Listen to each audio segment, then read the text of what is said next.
Abra sua Bíblia em Eclesiastes. Hoje nós vamos iniciar no capítulo 6. Nós temos irmãos que vão e vêm às quartas-feiras, né? Tem um timinho mais fixo, e a gente louva a Deus por você que tem se dedicado, que tem acompanhado os estudos, mas a gente tem alguns irmãos que vão e vêm, então fazer uma rápida memória. A gente tem entendido que esse texto de Eclesiastes é o texto, no geral, de Salomão. Salomão é um personagem que escreveu muitos poemas, muitos cânticos, muitos provérbios, muitos textos de sabedoria. Nem todos os textos de Salomão viraram textos bíblicos. Há uma expectativa de coisas de milhares de provérbios que Salomão teria escrito, milhares de pensamentos, milhares de falas de sabedoria.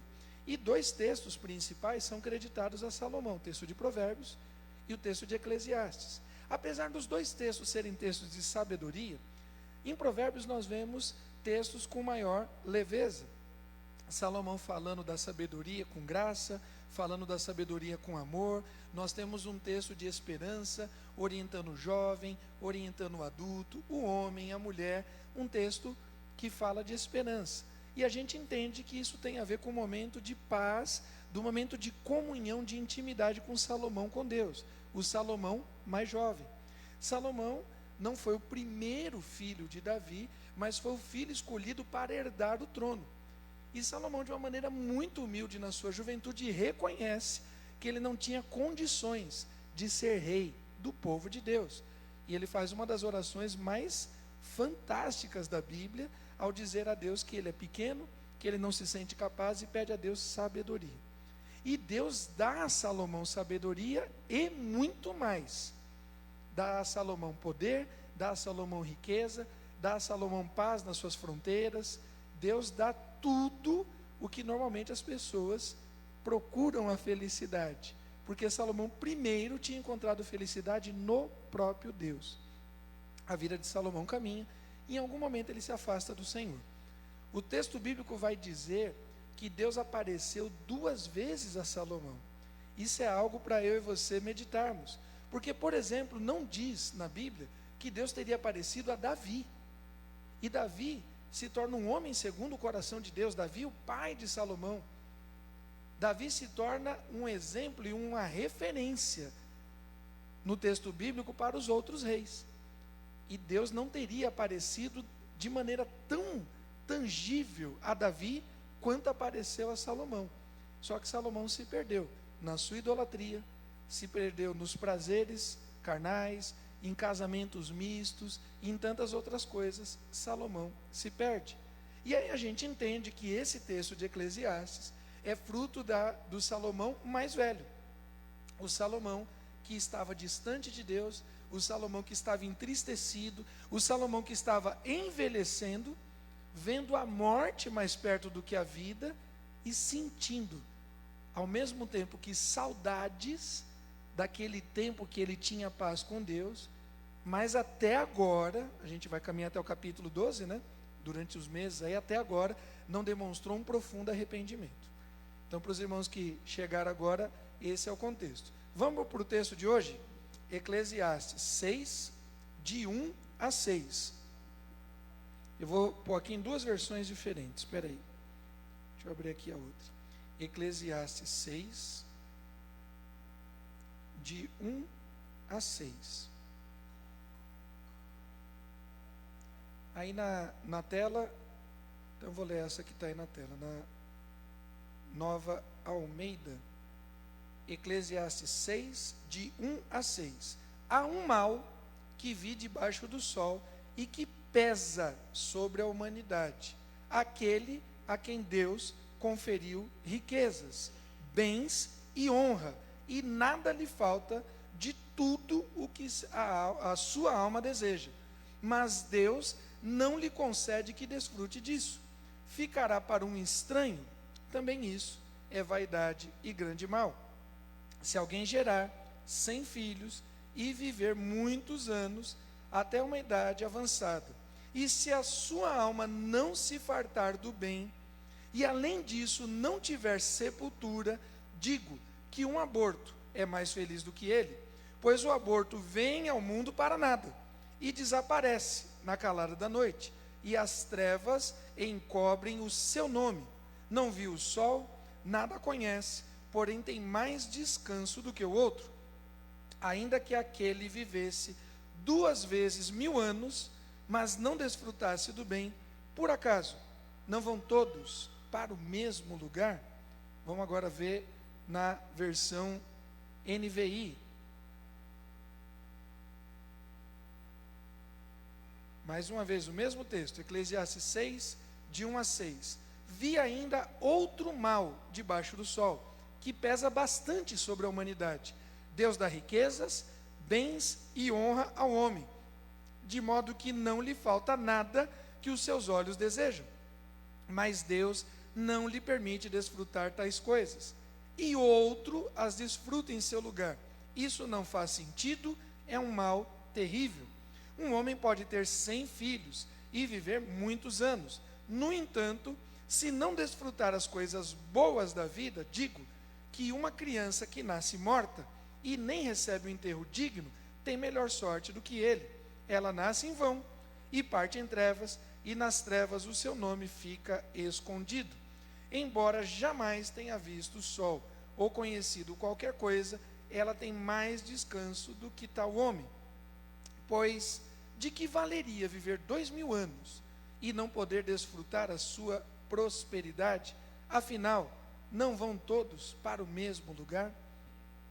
Esse capítulo 7, esse capítulo 6, ele tem quase que uma repetição do final do 5. Eu queria que você fosse lá na sua Bíblia, no capítulo 5, para ver os versículos finais.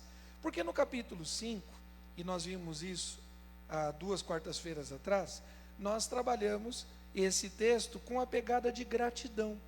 A gente conseguiu enxergar um pouco de gratidão nas falas de Salomão. Veja, capítulo 5, versículo 18, diz assim: assim descobri que o melhor e o que vale a pena é comer e beber e desfrutar o resultado de todo o esforço que se faz debaixo do sol, durante os poucos dias de vida que Deus dá ao homem.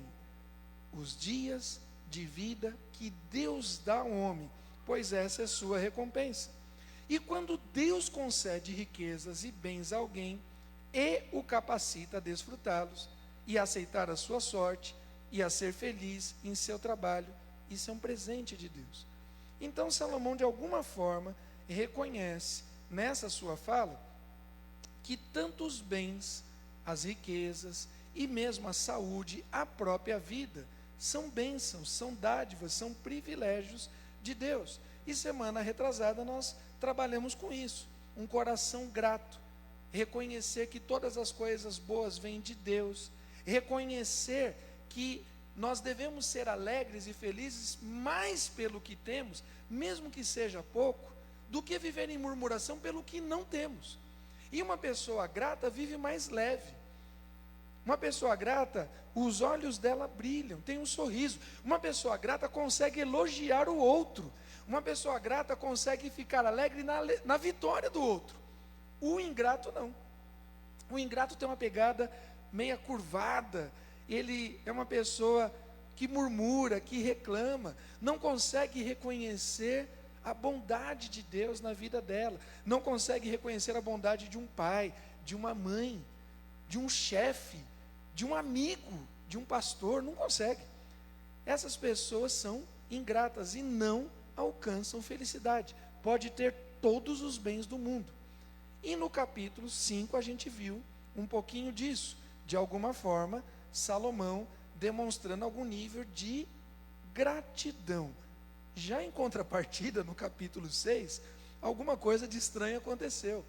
Porque aquele Salomão que diz assim: olha, a riqueza vem de Deus, a capacidade de usar os bens desse mundo vem de Deus, a saúde e a vida vem de Deus. A pessoa que entende isso deveria de alguma forma ser grata. Quando chega agora no capítulo 6, ele parece que está de novo nas suas crises, porque ele olha para as suas riquezas, ele olha para os seus bens, ele olha para as suas coisas e não consegue ficar feliz com isso, não consegue ser realizado, não consegue estar em paz. Queridos, se nós não entendermos que existe algo que vem de Deus para as nossas vidas e que dá sentido a todas as outras coisas, vou repetir, existe algo que vem de Deus que dá sentido às outras coisas. O que dá sentido a todas as coisas é a presença de Cristo Jesus em nossos corações. A pessoa que tem saúde ou doença, ela pode ter um coração grato, se ela está em paz com Deus. A pessoa que tem riqueza ou pobreza, ela pode ter um coração grato, se ela estar em paz com Deus. Porque uma pessoa que não tem paz com Deus, ela pode ter saúde, ela pode ter todos os bens desse mundo, ela pode ter todos os diplomas, todo o conhecimento, mas se ela não tiver paz com Deus, ela não consegue nem mesmo descansar no sono. E parece que de alguma forma Salomão não conseguia reconhecer a presença de Deus na vida dele, a presença de Deus na saúde dele, a presença de Deus nas riquezas dele, a presença de Deus nos relacionamentos dele. Nós primeiro precisamos reconhecer a presença, o dom maior de Deus nas nossas vidas, para que as outras coisas tenham sentido. Passa mais uma aí para a gente. Primeira coisa que esse texto nos permite inferir é que a própria riqueza é dom de Deus. O texto que acabamos de ler do capítulo 6 vai dizer assim: há um mal que tenho visto debaixo do sol, há um mal que traz um peso, que traz uma angústia aos seres humanos. Que mal é esse? Aquele a quem Deus conferiu riquezas. Você consegue entender um negócio desse? Vê se está escrito isso na sua Bíblia aí. Há um mal que vi debaixo do sol e que pesa sobre a humanidade, aquele a quem Deus conferiu riqueza. Como que a riqueza pode ser um mal na vida de um ser humano? Me ajudem. Está escrito isso na sua Bíblia também? Há um mal que vi debaixo do sol e que pesa. Como que a bênção de Deus, como que aquilo que vem de Deus pode ser mal? Como que aquilo que vem de Deus pode ser pesado? Vamos ler esse texto de 2 Coríntios 8, 9? Pois vocês conhecem, me ajudem, pois vocês conhecem a graça do nosso Senhor Jesus Cristo, que sendo rico, se fez pobre por amor de vocês, para que, por meio da pobreza dele, vocês se tornassem ricos. Salomão diz assim: eu vi um mal, eu vi um peso, eu vi uma angústia na humanidade, aquele a quem Deus concede riquezas. Por que Salomão estava angustiado em ser rico? Por que Salomão estava angustiado em em ter todas as coisas? Ele vai dizer assim: aquele a quem Deus conferiu riquezas, bens, honra, e nada lhe falta de tudo o que a sua alma deseja. Como é que ter todas as coisas que a alma deseja pode ser um peso e pode ser um enfardo, quando essa alma deseja todas as coisas, menos a presença de Deus? Salomão tinha tudo, mas ao mesmo tempo não tinha nada, porque Salomão perdera o desejo, perdera a alegria com as coisas do Senhor. Querido, nada nessa vida vai satisfazer a mim e a você, se primeiro nós não tivermos um encontro pessoal e profundo com Deus. É Cristo Jesus quem dá sentido às outras coisas. O mundo não tem sentido, o trabalho não tem sentido, o sexo não tem sentido, as riquezas não têm sentido, nada dessas coisas tem sentido sem passar pela presença de Cristo Jesus, porque todas essas coisas que nos dão prazer, elas passam. A pessoa sente um prazer profundo em ir uma festa, ir numa balada, em cheirar alguma coisa, em consumir alguma coisa, e naquele momento ela está curtindo, e naquele momento ela está vibrando, e naquele momento se sente mais homem, se sente mais mulher. Quando chega em casa, a dor de cabeça, o vômito, a vergonha. Quando chega, como que o prazer pode trazer peso, quando esse prazer não é direcionado pela presença de Cristo Jesus, o Senhor.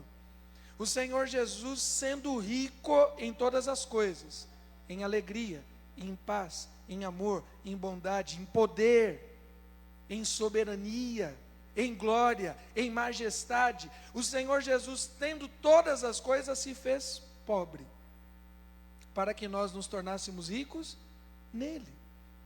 Por que Salomão via um peso tão profundo? Porque ele não conseguia desfrutar, e ele ainda tem a cara de pau de pôr a culpa em Deus.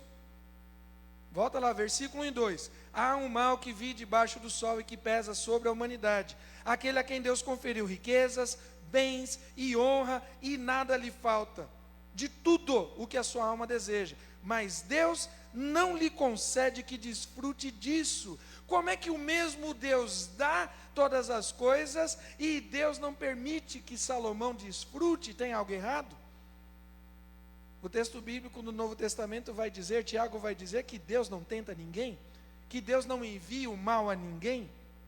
Ora, se Deus deu todas as competências, se Deus deu todas as condições de que a alma de Salomão desejava, e ele não conseguia encontrar prazer naquilo, é porque existe um poder na humanidade, na minha vida e na sua, que só eu e você conseguimos fazer isso. É um poder terrível, mas só nós conseguimos fazer isso, transformar a bênção de Deus em maldição. Querido, nem o diabo consegue isso. Nem o diabo tem esse poder, mas o ser humano consegue transformar a bênção de Deus em maldição. Riquezas desse mundo são bênçãos de Deus, sim ou não? Sim, o texto acabou de dizer. Ele disse que recebeu de Deus. Então, capacidade para o trabalho, você que tem uma atividade profissional, seja ela qual for, você tem um dom, você tem um talento. Tem gente que costura bem, a irmã Elza, tem gente que faz bolo bem, tem gente que defende bem, entende de processo, tem gente que toca bem, que canta bem, tem gente que vende bem, tem uma série de coisas, tem gente que constrói coisas, tem gente que corta bem, tem uma série de atividades. Da onde vem isso? Da onde que vem o talento, o seu talento? Vem de Deus. Você desenvolve ele ou não. Lembra da parábola dos talentos? 5 para um, 2 para outro e 1 para outro. Você recebeu um talentinho de Deus. Talentinho no modo de dizer, né? Porque o talento vale muito. Você recebeu um presente de Deus. Você pode evoluir ou enterrar ele. Por isso que tem diferenças em todas as áreas. Você vai ter bons professores e maus professores, bons médicos e maus médicos, bons soldados e maus soldados, bons advogados e maus advogados. Da onde vem todos os dons? Vem de Deus. Mas quem desenvolve esses dons no tempo é você, querido. É você. Deus deu. Você desenvolve ou não. Ou não. Só que aquilo que Deus nos dá, a gente consegue desenvolver tanto para o bem quanto para o mal. A gente vê pessoas com a capacidade ímpar, uma capacidade divina para fazer coisas excelentes. Mas quando a pessoa tem poder na mão, ela se transforma num carrasco, num tirano, num ditador. Quer seja um homem em casa, o pai, tirano ali com os filhos, com a esposa, quer seja um prefeito, um governador, um presidente, um chefe no trabalho, um pastor numa igreja. A pessoa pegou algo que é bênção e transformou em maldição. De todos os personagens bíblicos que fizeram isso, e são muitos, eu não tenho dúvida que Adão e Eva são os mais significativos. Porque a palavra de Deus diz que Deus viu toda a criação. Viu Deus tudo quanto tinha feito. E eis que tudo era muito bom. E a gente olha hoje o ecossistema, a gente olha o planeta, é bom? Não, não é. E nós temos tsunamis de um lado, terremotos do outro, nós temos catástrofes naturais, nós temos pandemias, temos pestes de todas as sortes, porque a terra se tornou maldita. Deus disse que estava abençoando. Deus abençoou Adão e Eva para que eles crescessem, se multiplicassem e cuidassem do planeta. Deus abençoa, Gênesis 1, 26 e 27. Lá em Gênesis 3, Deus amaldiçoa. Só o ser humano tem essa capacidade de pegar a bênção de Deus e transformar em maldição. Querido, nada do que Deus nos dá nos traz peso. Nada do que Deus nos dá faz mal. Nada do que Deus nos concede traz vergonha. Você pode ter vergonha de alguma coisa que você fez errada no seu trabalho. Você pode ter vergonha diante do seu pai e da sua mãe de alguma coisa que você fez na escola. Você pode ter vergonha de um pastor, dos membros da igreja, de alguma coisa que você fez na rua. Você pode ter vergonha de coisas que você faz no oculto. Mas aquilo que Deus fez na luz, nada disso nos traz vergonha. Nada disso. A bênção de Deus não traz dor. A bênção de Deus não traz culpa. A bênção de Deus não traz maldição. Há duas igrejas relatadas no Apocalipse, né? Nós temos as 7 igrejas do Apocalipse. Duas são muito interessantes. A igreja de Esmirna e a igreja de Laodiceia. A respeito da igreja de Esmirna, o texto diz o seguinte, que você se acha pequena, você se acha fraca, você se acha pobre, mas você é rica, você é forte. Por quê? Porque era uma igreja que guardava a palavra de Deus. Já a respeito de Laodiceia é o oposto. Você acha que é rica, você acha que está bem vestida, você se acha autossuficiente. Jesus está à porta e bate, ou seja, ele está do lado de fora. E aí Jesus repreende e diz assim: porém você é pobre, é cega, não enxerga nada, e está despida, está nu. Há momentos da história, isso aconteceu nos Estados Unidos, na América do Norte, mas também aconteceu em vários momentos aqui no Brasil. A corrida pelo ouro dos tolos. Já ouviu alguma história dessa? Ouro dos tolos. O que é o ouro dos tolos? É uma pedra que brilha, que lembra o ouro, mas que não tem valor nenhum. Corrida pelo ouro dos tolos. Ilusão de ótica. Era o que Salomão estava vivendo, tendo tudo aquilo que desejava a sua alma carnal, e se achando rico, e se achando poderoso, mas era pobre, era cego, era miserável, não conseguia ter alegria em nada, porque lhe faltava a presença de Deus. Querido, Deus é quem confere a alegria às coisas, Deus é quem confere sentido às coisas. Não importa o quanto você tenha das coisas que a tua alma deseja, o que importa é quem está no trono do teu coração. E a gente continua, volta lá para Eclesiastes capítulo 6. E ele diz, né? A quem Deus conferiu riquezas, bens e honra, e nada lhe falta, porém Deus não concede que desfrute. O problema não era desfrutar das riquezas, o problema era a ausência da presença de Deus. E aí ele faz duas comparações aqui muito interessantes. Alguém que gera 100 filhos, que vive até uma vida longa, até uma vida de idade avançada, mas não consegue de novo se fartar dos seus bens, e desce, nem é digno de uma sepultura. Um aborto é mais feliz do que ele. E aí ele vai dizer numa versão assim, né? Pois o aborto vem ao mundo para nada, e desaparece na calada da noite, e as trevas encobrem o seu nome. Na outra versão diz assim: ela nasce em vão, e parte em trevas, e nas trevas o seu nome fica escondido. Hoje em dia, uma mulher que está esperando o neném consegue saber antecipadamente o sexo da criança. Faz um exame de ultrassonografia e ali sabe o sexo. Uma vez sabendo o sexo da criança, é possível atribuir nome também antecipadamente. A menina está grávida, a mulher está grávida, já vai fazer ali o chá de bebê, tem o chá da revelação que as meninas fazem agora, tem um monte de coisas até engraçadas na internet. Uma vez que sai ali, se é menino ou menina, escolhe o nome, sei lá, João ou Maria. Mas não nessa época não tinha essa capacidade de se saber se era menino ou menina. Aí a pergunta é a seguinte: se não nasceu, ou se já nasceu morto, como é que já tinha nome para ser esquecido? Porque ele está dizendo o seguinte: pois o aborto vem ao mundo para nada, e desaparece na calada da noite, e as trevas encobrem o seu nome. Salomão estava preocupado porque ele tinha muita riqueza, e ele estava preocupado que ele não tinha vida suficiente para desfrutar de todas aquelas riquezas, e ele estava de alguma forma até indignado, porque ele ia deixar a sua riqueza para alguém e rapidamente se esqueceria do seu próprio nome.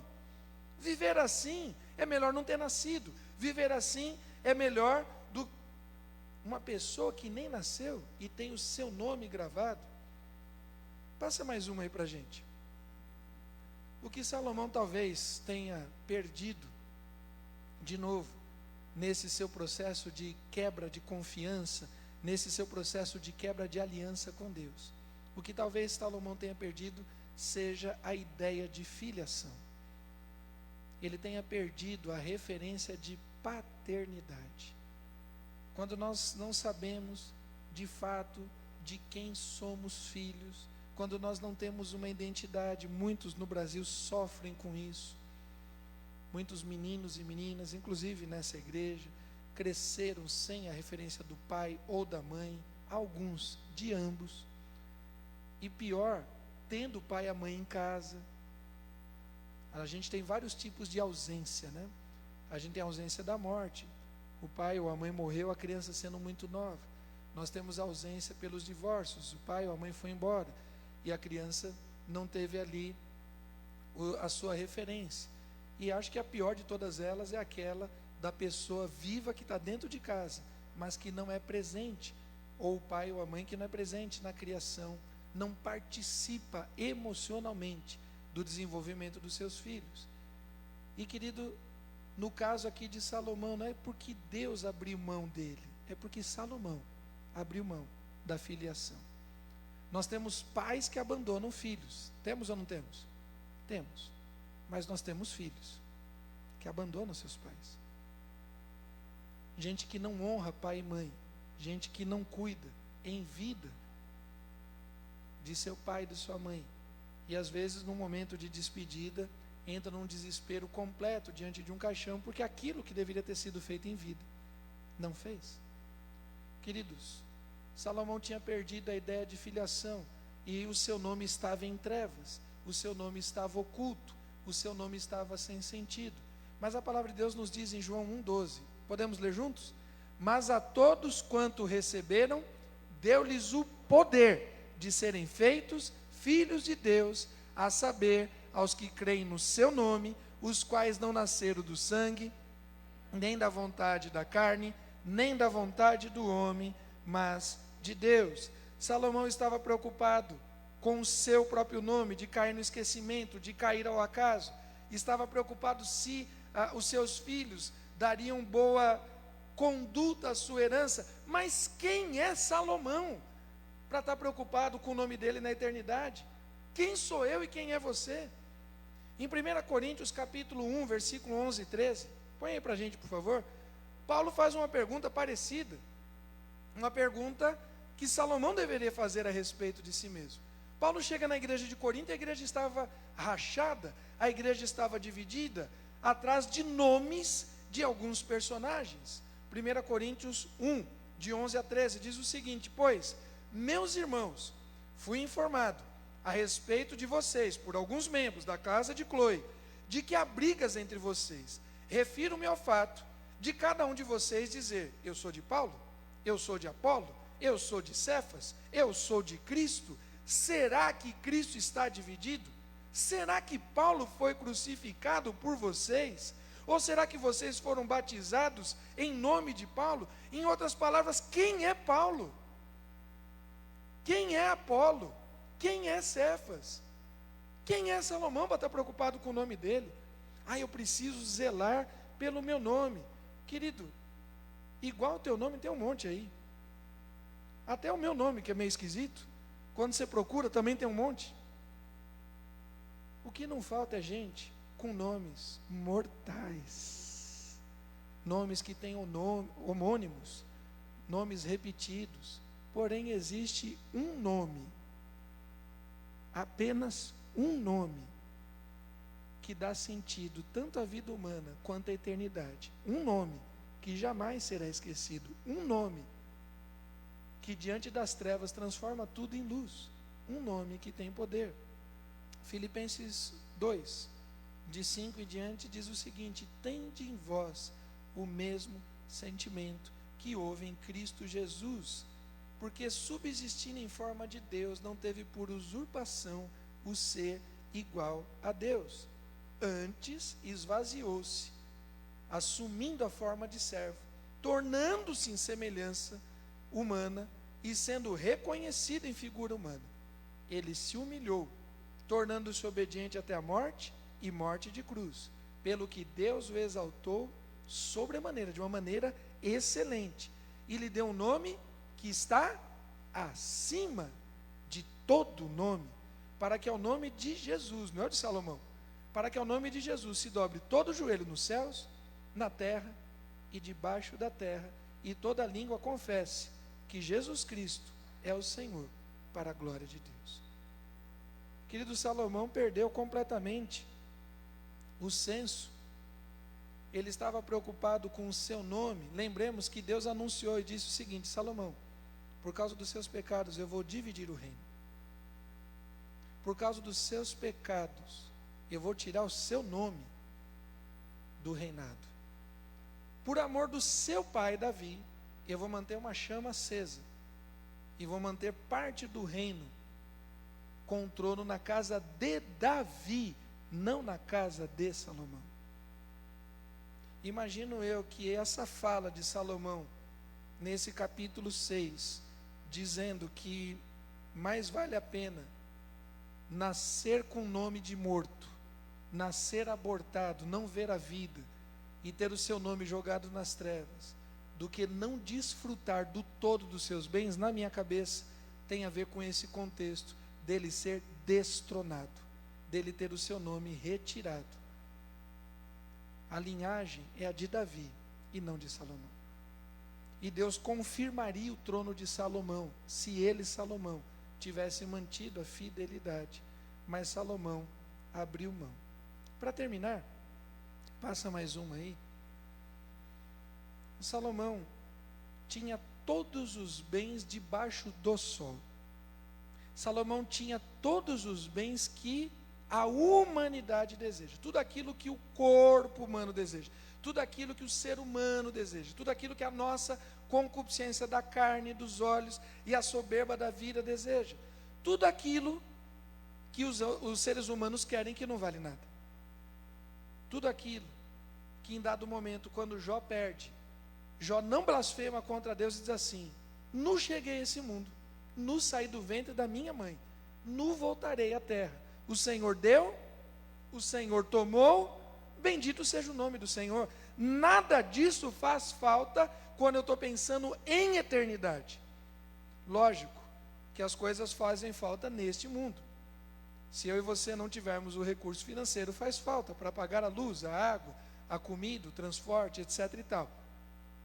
O dinheiro é útil para essas coisas, mas nada deste mundo tem relação com a eternidade.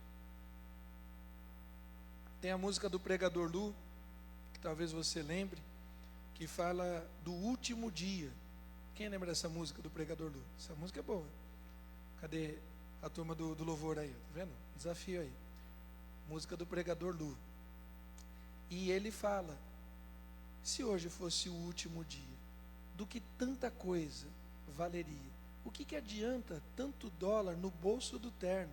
Eles não aceitam isso lá no inferno. Nós precisamos, querido, entender que nós estamos de passagem, nós somos peregrinos. Paulo vai dizer: de sorte que somos embaixadores da parte de Cristo, como se Deus, por nosso intermédio, rogasse. Rogamos, em nome do Senhor, que vos reconcilieis com Deus. Nós estamos de passagem, nós somos peregrinos em terra estranha. O duro é que a gente que diz que é peregrino em terra, que a pessoa está completamente inserido. A pessoa sabe de tudo das coisas do mundo e não sabe nada das coisas da eternidade. E o texto que nós estamos aqui, ainda no capítulo 6 lá de Eclesiastes, finalizando aqui essa fala a respeito aqui de vida e morte, de nascer e não nascer, ele termina, né? Versículo 5 de novo: não viu o sol, nada conhece, porém tem mais descanso do que o outro.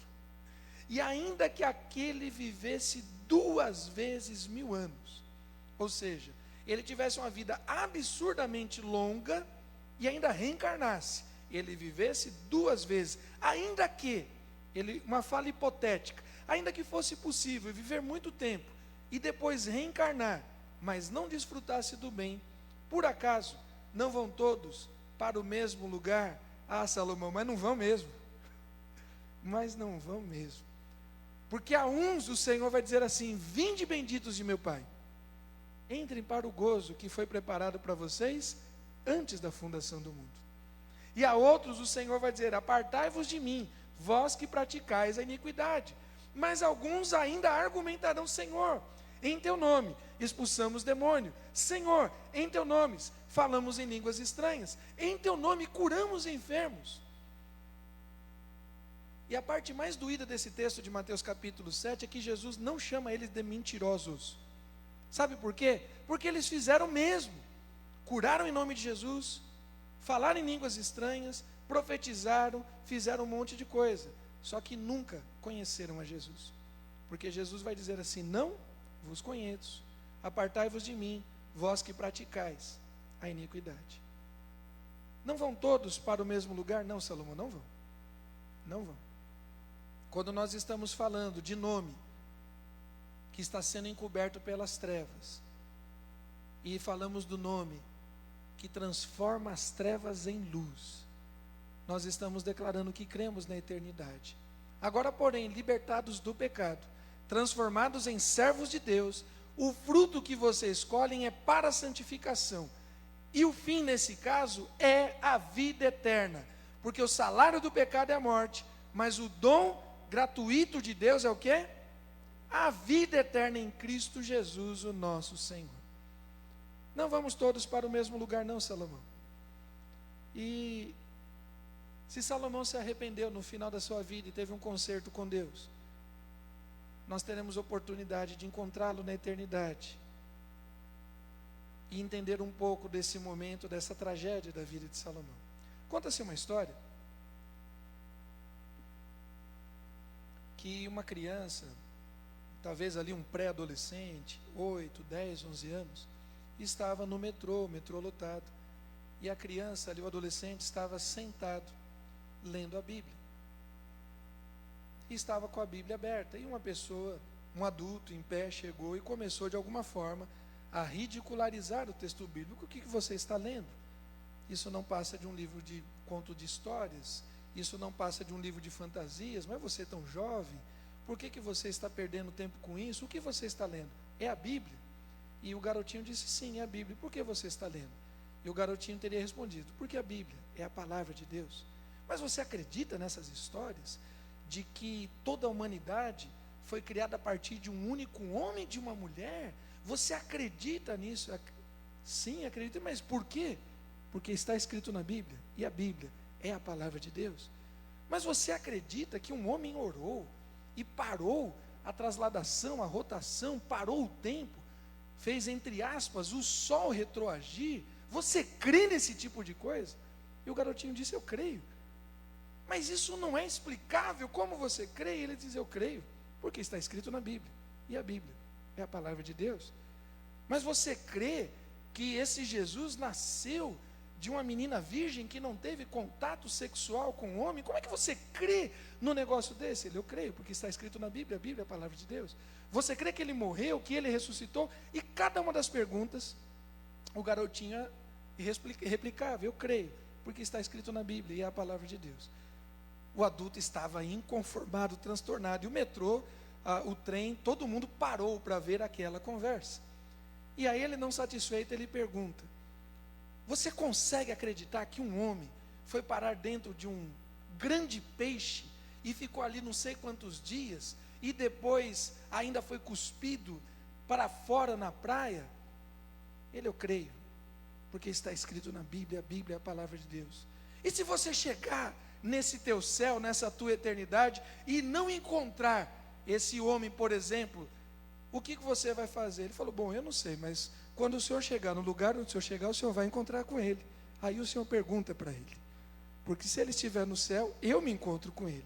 Mas se Ele não estiver, quem vai se encontrar com Ele é você. Querido, nós precisamos ter convicção da eternidade. Porque está escrito na Bíblia. E a Bíblia é a palavra de Deus. Salomão em algum momento perdera a sua fé, a sua alegria, porque ele depositou toda a sua esperança, toda a sua alegria nas coisas perecíveis. A respeito da eternidade, Salomão diz: todos vão para o mesmo lugar. A respeito da eternidade, Salomão diz assim: eu prefiro viver neste mundo. Olha que loucura do homem mais sábio. Olha que loucura. Eu prefiro viver nesse mundo 2 vezes 1000 anos. Eu quero desfrutar desse mundo de todas as riquezas, do ouro, da prata e do bronze.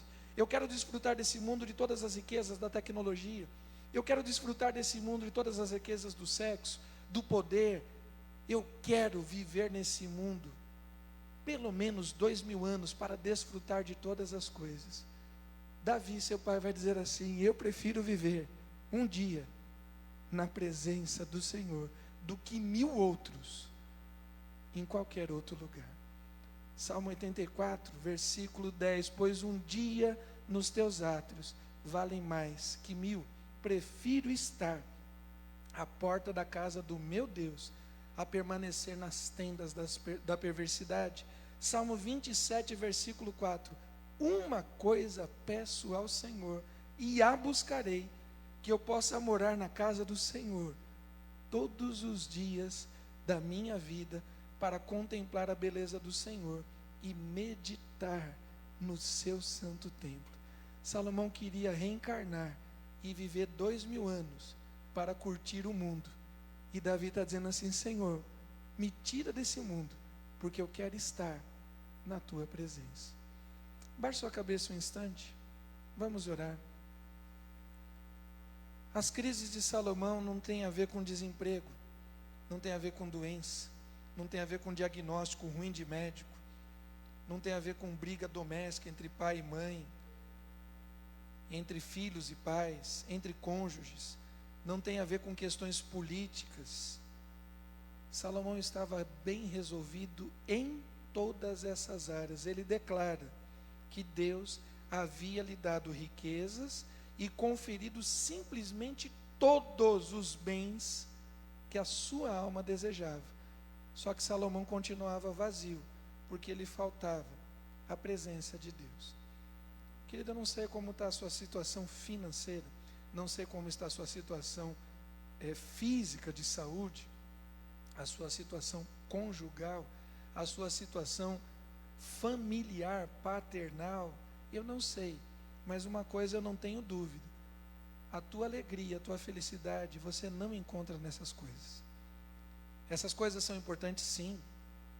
Relação com pai e mãe, entre irmãos, casamento, saúde, emprego, tudo isso é muito importante.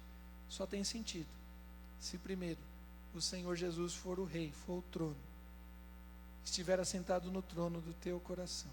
Salomão literalmente precisou ser destronado. Talvez precise ser retirado algo do teu coração no dia de hoje.